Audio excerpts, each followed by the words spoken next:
नमस्कार, स्वागत है आप सबका। पिछले क्लास में हम आपके कहानी विभाग से जो तीसरी कहानी है खून का रिश्ता, भीष्म साहनी जी का लिखा हुआ, इसको हम देख रहे थे।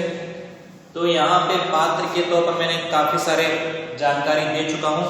तो मुख्य पात्र है मंगल सेन, जिसके इर्द गिर्द ये कहानी लिखी गई है। कहानी है इसका पात्र मंगल सेन।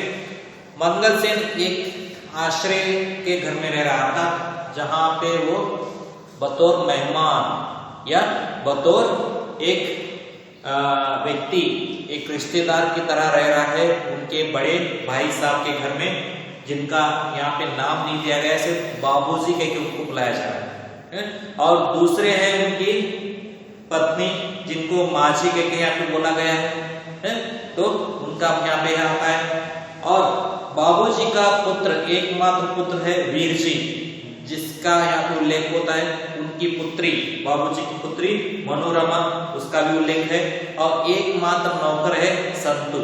तो इतने ही 5 पात्र और 2 पात्र आते हैं बीच में, उसको मैं बाद में बताऊंगा। तो यहाँ पे घटना जो है, कहानी का मुख्य घटना कि वीरजी की सगाई होने जा रही है। वीरजी जो उसके मंगल सेन का भतीजा है, उसकी सगाई होने जा रही है। और उस सगाई में मंगल सेन बड़े ही जोश के साथ भाग लेना चाहता है, क्योंकि घर का दूसरा बड़ा सदस्य ये कहलाता है। बाबूजी के बाद इसका ही स्थान आता है जो घर में वो दूसरा बड़ा सदस्य है। तो वो सोचता है कि मुझे छोड़कर कभी वो सगाई कर ही नहीं सकता, इतना उसको अपने आप पर आत्मविश्वास है। लेकिन यहाँ पे संतु आकर बता रहा है कि तुम्हें नहीं लेके जाएंगे, तुम्हें यहीं पे छोड़ के जाएंगे। क्यों?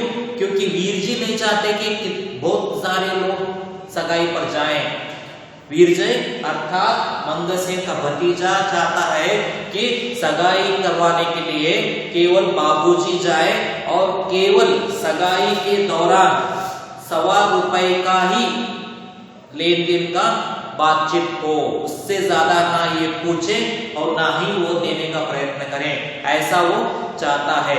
और पुत्र के बार बार इसी हट पर, इसी एक बात पर अड़े रहने की वजह से घर में एक तरह से तनाव छिड़ गया है, एक तरह से बातचीत हो रही है। और मंगल सेन जैसे ही उनके बीच प्रवेश करता है, सब लोग चुपचाप हो जाते हैं। और मंगल सेन के हुलिया कैसा है उसके बारे में यहाँ पे बता रहे हैं लेखक महोदय। पिछले क्लास में मैंने बताया था 50 साल का मंगल सेन है, दुबला पतला है, क्योंकि लगातार अंदर ही बैठने के कारण उसके शरीर में एक तरह से ढीलापन आ गया है। और किसी दौरान वो फौज में था, फौज में एक सैनिक था, जिसके कारण वो एक तरह से काकी पगड़ी और खाकी वस्त्रों को पहनता है। और अभी वो जख्मी होने के कारण, पैर में चोट लगने के कारण फौज छोड़ के आ गया है। और चलते समय लंगड़ा कर चलता है, जिसको देखकर काफी सारे लोग मजाक उड़ाते हैं। और यहाँ पे वो भी बताया था कि रास्ते पे चलते समय पास का ही साइकिल दुकान वाला व्यक्ति उसको बुलाता है मजाकिया ढंग से कि आओ तुम्हारे पेस कस दूं। अर्थात पेस कसना मतलब है नट बोल्ट टाइट कर दूं ताकि तुम सीधा चल सको। तो यहाँ पे मंगल सेन उसको भी डांटता है। तो घर में उसकी क्या किस तरह से हैसियत है, बाबूजी तो उसको इज्जत देते हैं और घर के सभी लोग भी उसको इज्जत देते हैं, लेकिन उस तरह से नहीं जैसे एक सगे व्यक्ति को, एक करीबी व्यक्ति को देना चाहिए, ऐसा कुछ बर्ताव नहीं है। यहाँ पे अपनापन दिखाने की कोशिश मंगल सेन बार बार कर रहा है। अपनी भाभी, अपने भाई के बच्चों को, सबको एक तरह से प्यार से देख रहा है। लेकिन मंगल सेन के प्रति कैसे आदर भाव देखिए। जब मंगल सेन आया तो बैठे बैठे ही वीरजी ने उनको प्रणाम किया, लेकिन बाबूजी के डांटने पर वो उठकर उनके पैर छूकर प्रणाम किए। और आगे देखिए, कोने में बैठा संतु जो नल के पास बर्तन मलने लगा था, कंधे के पीछे मुंह छुपाए हंसने लगा। क्योंकि यहाँ पे संतों को लग रहा है कि बेकार से ही वीरजी उसके पैर पड़ रहे हैं। किसके? मंगल सेन के। क्यों? क्योंकि वो महान व्यक्ति है ही नहीं, क्यों उसका पैर पड़ना? और वो पैर छूने की वजह से जो ड्रामा वहां पे हो रहा है, न चाहते हुए जो पैर छू रहे वीर जी, उसको देखकर संतु अपने आप ही कंधे पे मुंह छुपाकर हंसने का प्रयत्न कर रहा है। जीते रहो, बड़ी उम्र हो, मंगलसेन ने कहा।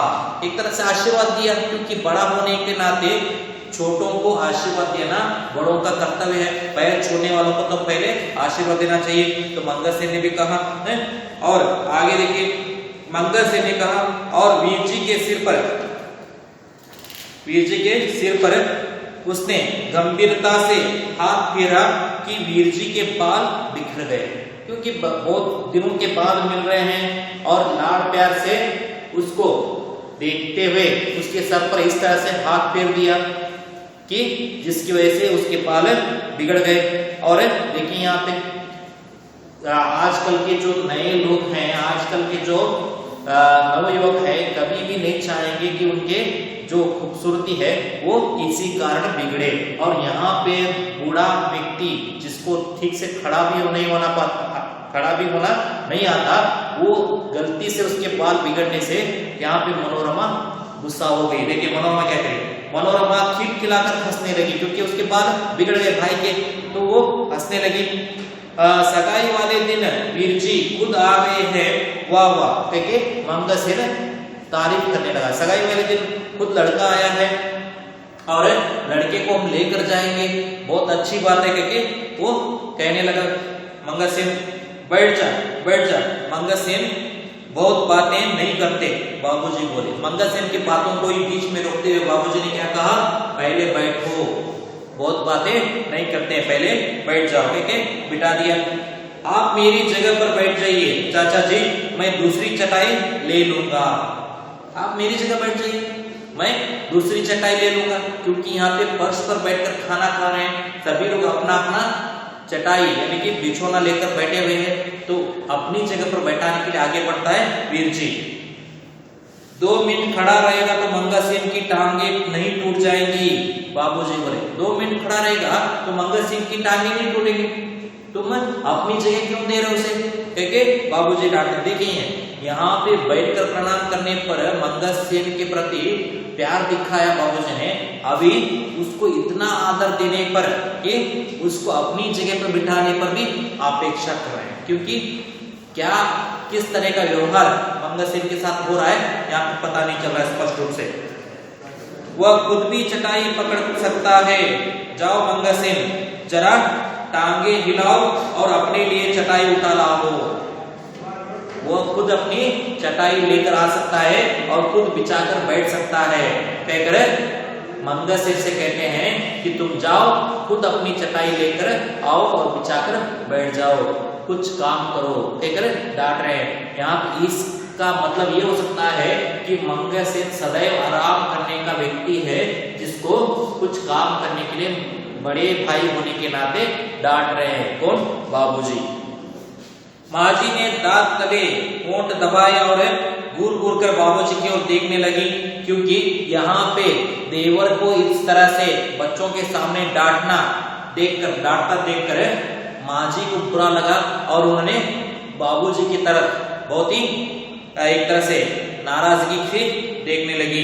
नौकरों के सामने तो मंगलसेन के साथ इस तरह का व्यवहार रुकाई से बोलना नहीं चाहिए।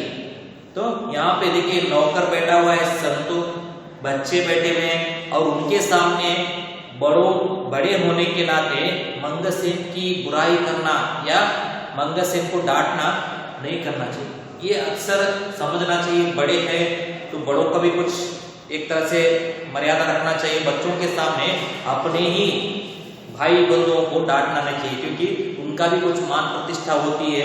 उनको क्या लगेगा जब बच्चों के सामने उनको डांटेंगे, तो ये भी ध्यान में रखना चाहिए। ये देखकर माँ जी यहाँ पे नाराज हो रही है। आखिर तो खून का रिश्ता है, कुछ लिहाज करना चाहिए। आखिर वो कोई आयरा गहरा तो नहीं, आपका सगा भाई है, खून का रिश्ता है आपके साथ, उसको इस तरह से डांटना, वो भी नौकरों के सामने और बच्चों के सामने सही नहीं है, कहके माँ जी बता रही है। मंगलसेन सज्जे पर से चटाई उठाने गए। दरवाजे के पास पहुंचकर नौकर की पीठ के पीछे से गुजरने लगे तो संतू ने हंसकर कहा, वहां नहीं है चाचा जी, मैं देता हूं, ठहरो। तो मंगलसेन खुद कहां पे ऊपर से चटाई लाने के लिए आगे बढ़े और नौकर के पीछे से होकर जा रहे हैं, तभी संतू उसको रोकता है और कहता है कि वहां पे चटाई नहीं है, मैं खुद देता हूं, थोड़ी देर रुको। एक ही बर्तन रह गया है, मल कर उठता हूं। एक ही बर्तन है, धोकर उठ जाऊंगा। मल कर यानी कि धोना, उसको साफ करना, रगड़ कर। तो संतू निश्चिंत बैठा, कंधे के पीछे सिर झुकाए बर्तन मल रहा था। वो जानबूझकर धीरे धीरे बर्तन साफ कर रहा है ताकि मंगलसेन खड़ा रहे और उसको देरी हो जाए। सब लोग का खाना होने के बाद वो खाने के लिए बैठे, इस तरह का बर्ताव कर रहा है और निश्चिंत होकर बर्तन धो रहा है। वो मनोरमा घुटनों के ऊपर अपनी टूटी रखे दोनों हाथों से अपने पैरों की उंगलियां मलती हुई कोई वार्ता सुनने लगी। अर्थात यहाँ पे देखिए मनोरमा कैसी बैठी हुई, अपने पैरों को मोड़ के अपनी डुड्डी यानी कि ये इसको कहते हैं मुंह का ये निचला हिस्सा, इसको अपने घुटने पर रखकर पैरों के उंगलियों को मलती हुई कुछ बातें सुन रही है। किनकी? वहां पे होने वाली। दुकानदारों की टांगे कितनी छोटी होती हैं भैया, क्या तुमने कभी देखा है? यहाँ पे बता रही है कि दुकानदार जो दुकान पे काम करते हैं उनकी टांगे कितनी छोटी होती हैं, तुम जानते हो? कहकर भैया से पूछ रही है। अपने भाई की ओर कनकियों से देखकर हंसती हुई बोली, जितनी देर वे गद्दी पर बैठे रहे ठीक लगते हैं, पर जब उठे तो सहसा छोटे हो जाते हैं। तो कितनी देर तक वो अपने जगह पर यानी कि वहां पे जहां से वो पैसे लेते हैं लोगों को कुछ भाव तोल में समझाते हैं, बैठे हुए ही काम करते हैं। जब तक वो बैठते हैं तब तक ठीक लगते हैं, लेकिन जैसे वो खड़े हो जाए तो उनके पैरों की छोटापन नाटापन की वजह से वो छोटे लगने लगते हैं। इतनी छोटी छोटी टांगें, आज मैं एक दुकान पर सूटकेस लेने गई थी, वहां पे उसने देखा है, उसके बारे में चर्चा कर रहे हैं भाई बहन दोनों मिलकर। तो यहाँ पे मैं स्टॉप कर रहा हूँ क्योंकि आगे की कहानी हम कल के क्लास में देखेंगे। कल फिर मिलते हैं, धन्यवाद।